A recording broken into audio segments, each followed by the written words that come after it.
what to do about this car. I might repaint the whole thing. How much the Influenzo has cost me so far. So, 308 Spider, something very unusual. I've had a quick look at it online. I'll show.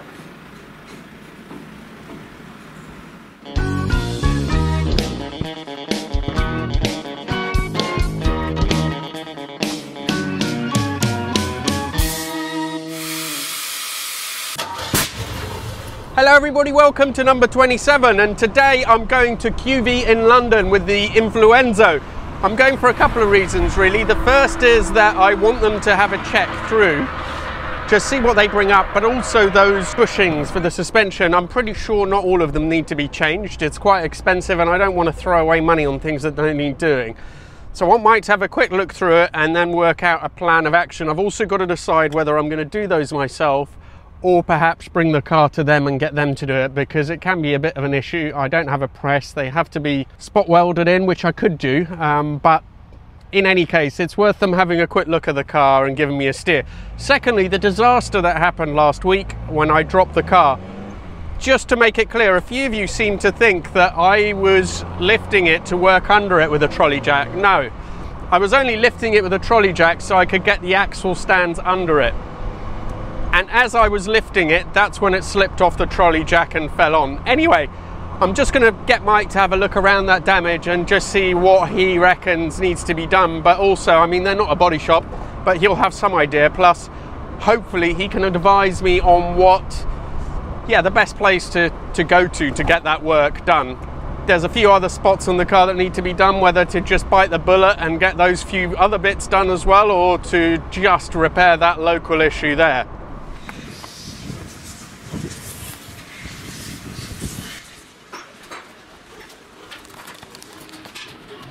The journey down from Oxford was pretty uneventful, luckily, and now I am here at QV and we've had a good look over the car with Mike, and he has found some quite interesting things that I wasn't aware of. So the steering rack has a little bit of play in it. It's not really that bad at all, to be quite honest, but so there's a bit of play in the actual mounting bushes for the rack, but also a classic, which is on the passenger side. There's a plastic bush in there. In the actual rack itself, which is worn. Might be able to replace that without changing the whole rack. There's also a little bit of play in the bushes, but only on one side, on one arm.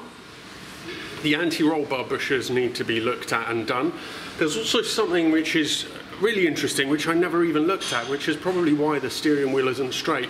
It goes in on some splines, and if you don't put it in the right way, the two universal joints that go down along the length of the steering shaft don't line up, and then you get disjointed steering as they move in different places, if you see what I mean, and they pull in different directions.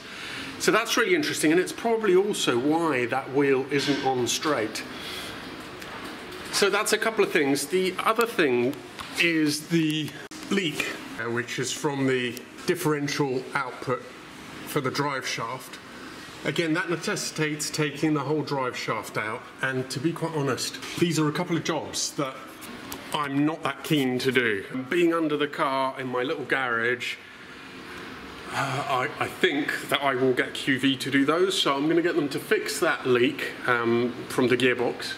I'm going to get them to sort out those two bushes, suspension bushes. Also the shock bushes are all gone as well, so they have to be replaced. So I'm just getting an estimate from the guys. I'll get them to do as much as possible of this stuff, and then I can carry on and do other bits that I'm more interested in. And he's giving me a name as well of a good paint shop in Brackley, which is pretty close to me actually, and so I'm going to go and see that chap as well and get his ideas on what to do about this car.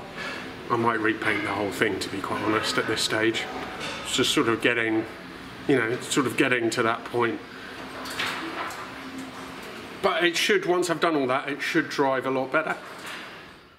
Hello everyone, well here is the moment that we've all been waiting for, totting up how much the Influenzo has cost me so far. So let's start off with the distributor, rebuilding that.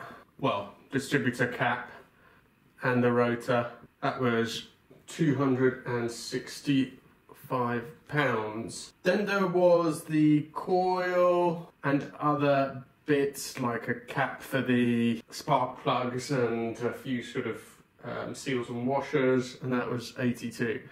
And these were all there to fix the non-starting problem and when the car was running on 7 cylinders, although the 7-cylinder has nothing to do with that in the end. Then there was a load of water leaks that I fixed. That is hose clips and some piping, and that was 35. And then some bigger ones, the water pump. Now this includes both the part that I had to buy from Superformance, so that's, what do you call it, the output seat, I've forgotten what it's called, but anyway, and also the machining that was necessary to get the old union, that's what it's called, to get the old union out. And that comes to £235. Then the exhaust, that was a bit of a pain really, because I spent £1,000 at Superformance, then decided I wasn't happy with that exhaust. I've sold that for 600, so that leaves 400. And I spent basically 1,000 on another one, so it comes to 1,400 on the custom exhaust, which is still being developed. It only came with one set of keys, so I've sorted some keys out, blanks and whatever, so it's only £20, not very much. A manual that I got off the internet, which is not worth, to be honest, anything. It's just crap. The actual owner's manual that comes with the car is pretty much as good, and otherwise use the exploded parts diagrams, but the GT4 manual, workshop manual, I found pretty much useless. And the compression tester, when I was testing the cylinders, when I thought one of them may have been off and the old tester was broken, that was £18, not very much. Oil, coolant, carb cleaner, that came to 120. Tubing, this is silicone hosing and other bits to fix the water leaks, that comes to 24. Then there was that big oil leak from the oil cooler piping. Okay, so oil cooler line, and that ended up costing 166 plus a huge amount of wasted time. And the ball joints, that was 213. Upcoming QV estimate is 1,500 to 2,000. That will be for sorting out the steering rack completely. That includes the various mounting bushes plus the steering rack itself, either replacing or changing one of the bushes internally, still working on that. The shocker bushes themselves, but they will be tested by QV, those shocks, when they get there, because if they're worn out and not doing very much, I'm just going to replace the shocks altogether. So that will double that cost. A couple of bushes in the suspension arms, the diff housing oil leak, and a few other little bits like that. That's estimated at probably about 1,500. So overall, wow, that comes to £3,801, which is more than I was expecting. But I guess it includes the big lump that's going to go to QV. Before that, just the bits that I've done myself for 2,301.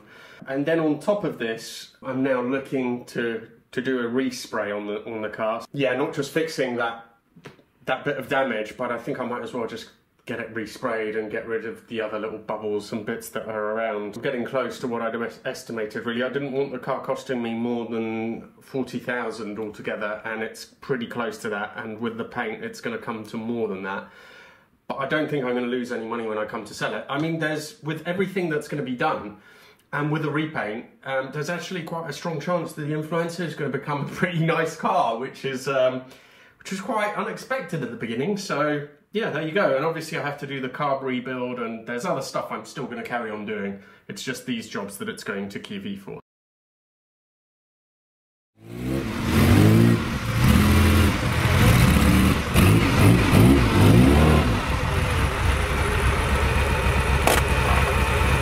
the handbrake work. Yes!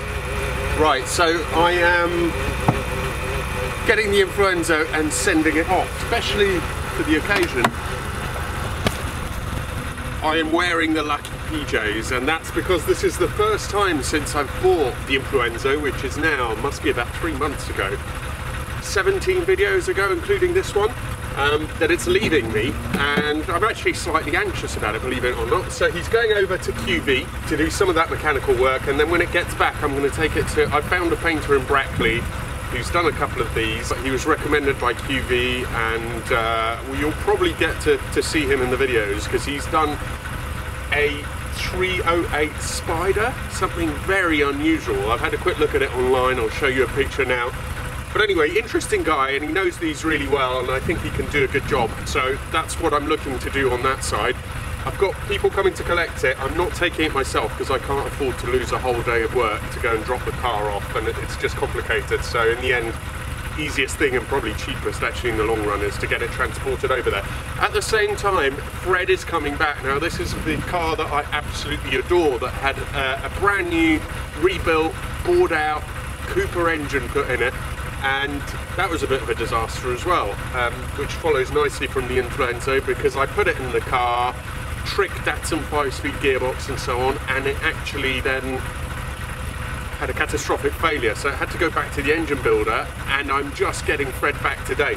I know he's not a Ferrari, but Ferrari viewers, when I put the video on about Fred, my little frog eye, do have a look, because it's worth hearing about this car and why it's so special. As always, thank you all so much for following me. Please do subscribe. Please also subscribe to my Instagram. And I look forward to seeing you guys in the next video.